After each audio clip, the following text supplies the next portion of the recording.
Well, everyone, you guys already know we had to talk about the next Blackberry in succession, and this one is actually the Blackberry KeyOne. Now, I quickly talked about this last year, and it was kind of random, and since then, we've actually gotten some huge developments, and it's actually pretty sad. Basically, if you guys didn't watch that one video I made, Blackberry is pretty much kind of going out of business in a way. The company that makes them, which I think is TCL, they supply the phones or they created the phones or whatever. They basically, I guess, said they're not producing the phones anymore and Blackberry is pretty much done. I'm assuming that's what they meant by that. So it's pretty sad. And I think last year I made that Blackberry passport video. That was the first Blackberry video I made, and that definitely got some strange comments and stuff, and since then I've kind of fixed it. And I think the Blackberry KeyOne is a great phone for some people, but I just think for a majority of people, I just don't think they really want a phone like this. And that kind of goes to show because, Blackberry is kind of going out of business now. But I think this was a really cool concept, and I think for a lot of people it was really, really awesome to have a phone like this at the time. But I totally see where they're coming from, and I think it's totally okay. So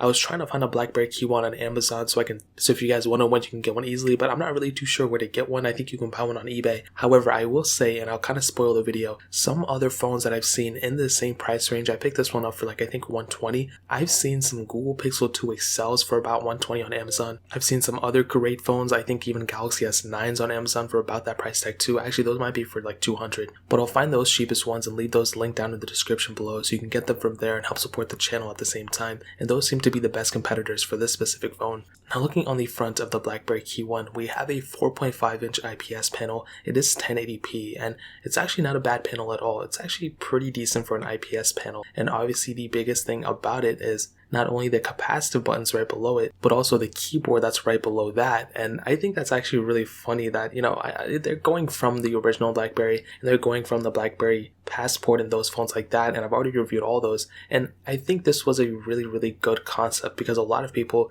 they wanted a secure phone. They wanted a phone that was very, very professional. They wanted something that, they don't want to think about, the keyboards, this and that. They just want to go on with their life and just type. And a lot of people did like that Blackberry keyboard and the Blackberry OS, and I can't really blame them for it. And the cool thing is the keyboard also had a little bit of a fingerprint sensor in it as well, so you could actually unlock the phone with that fingerprint sensor in the space bar, and that was really, really cool. And this person literally had to start backing up their truck while I'm in the video. And what I can tell you about that keyboard is, like I said, I think it's cool, but this thing really just does look like a PDA, which is really funny. We have a USB Type-C port on this thing, which is really cool. A lot of phones like this you don't really see, and I was so used to the micro USB port on the Blackberry Passport that I forgot about this. On the back, you can see we have a skinned back kind of, as well as that single camera setup, and really in terms of the outside, that pretty much covers it. We do have a micro SD card slot, which is really, really cool. There's no IP certification on this thing, which is kind of sad. this thing came out in 2017. And it's not like this phone came out in 2013, a lot of phones in 2017, just 2-3 years ago, had IP certification. And,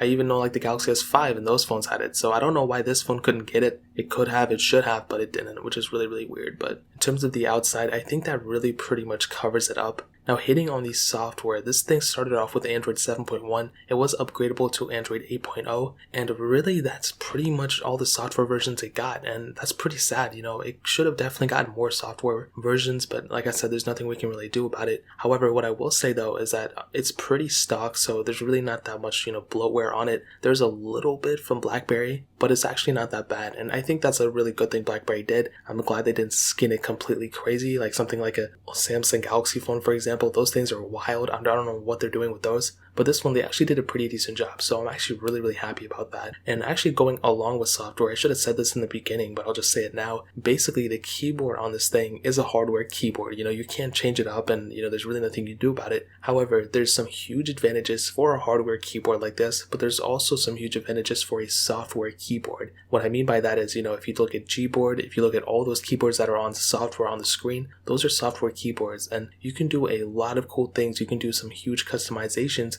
with a keyboard like that to suit your needs that a hardware keyboard can't necessarily do. For example, if you like that swipe typing thing, you can do gesture typing on a, software keyboard. You can't really do it on a hardware keyboard. And if you speak a different language and if you want your keyboard in a different language, you can't really do that on a Blackberry KeyOne, where you can do it on, an iPhone or an Android that doesn't have a hardware keyboard. And if you do want to put a software keyboard, I'm sure there's ways to do it, but then it's kind of awkward because the whole screen is pretty much being taken up by the keyboard. So you have two keyboards on your phone, which is weird, but I think that's definitely one weird thing. And in terms of software, that's one thing you'll kind of have to keep in mind while you're getting this phone. So the software is completely outdated. You can still download apps and everything on it, but it definitely is a little weird if I do say so myself. So in terms of software, that pretty much covers it. Now hitting on the performance, this thing came out with the Qualcomm Snapdragon 625 chipset, an octa-core CPU, and Adreno 506 GPU, and there were two different models, a 32 and 64 gigabyte models. And like I said though, even though those are very base model storages are very low, it did have a micro SD card slot, so it does have a little bit going for it. Now in terms of the performance, what I can tell you is that, it's more or less the same. It's a pretty smooth experience overall. The software is pretty stock, so there's really nothing too crazy there. However, I will say that it's pretty glitchy in terms of the performance. It's not a horrible performing phone without a doubt. It's not like bad. If you're doing productivity things, I'm sure you'll get by. But this phone definitely was not made for gaming, and this phone was definitely not made for, huge performance heavy things. This thing was mostly made for productivity type of tasks. It was made for, you busting out a bunch of emails, and you made for, typing out a document if you need to and things like that. It wasn't necessarily made for you to do like hardcore gaming on it and everything. And I think a majority of people know that. And I think a lot of people looking at it now might say, oh my god, yeah, of course, that's that. But again, at the same time, this phone came out the same time as the Galaxy S8 and the iPhone 10 that came out that year. And those phones are much more capable than this one, so I don't think it's like an end-all be-all, but that is definitely a weird thing that I saw, that the performance of this phone wasn't top tier as what I was expecting. And I saw the price tag of this phone when it came out, and it was actually a lot more than what I would have suggested. And I look at a phone like a Galaxy S8, for example, and that one has held up so well throughout life. It could have definitely handled the next version of Android. Sadly, I didn't get it, but it could have handled it. And this phone for sure, I think, in terms of the performance, I don't think it's its strong suit, but like I said, it wasn't meant to be the most performing heavy phone. It wasn't supposed to be doing like 35 gigabytes of RAM in the back and everything. It was just supposed to be like a phone that you did for productivity tasks, and if you're a business professional, if you're someone like that, you would basically use this phone for those tasks, and I can't really blame the people for doing that.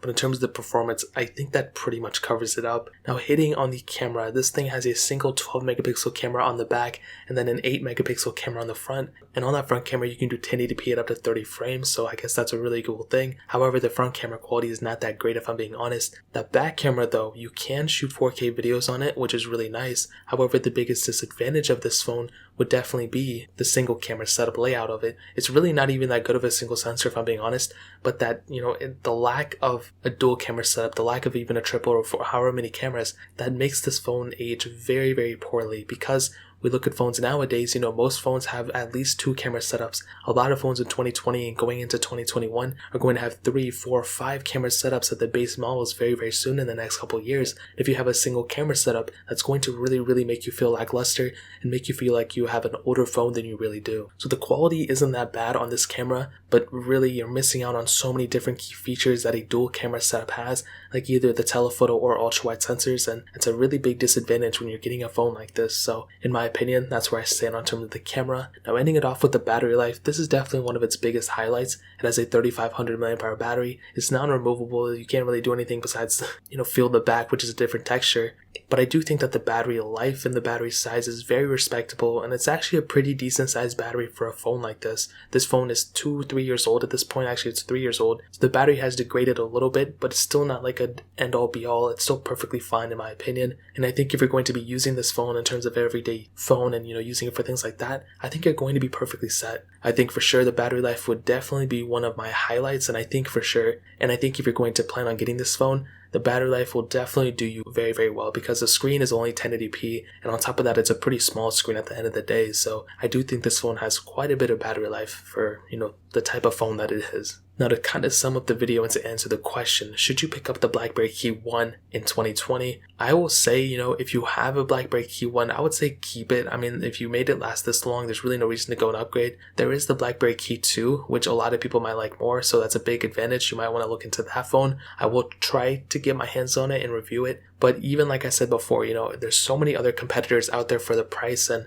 I paid whatever $120, $150 for this phone. There's so many better phones you can buy for on Amazon that are way cheaper than that. Phones like a Galaxy S8, phones like a Pixel 2 XL, phones like a Galaxy S8 Plus, all those type of phones. There's so much value in those phones, and I feel like those phones might be better than these ones, even though people might not like to hear it. In my opinion, after me owning all these phones, those are the biggest 2 competitors I can see in those price tags that might do you better than this specific phone. So that's kind of where I'm at.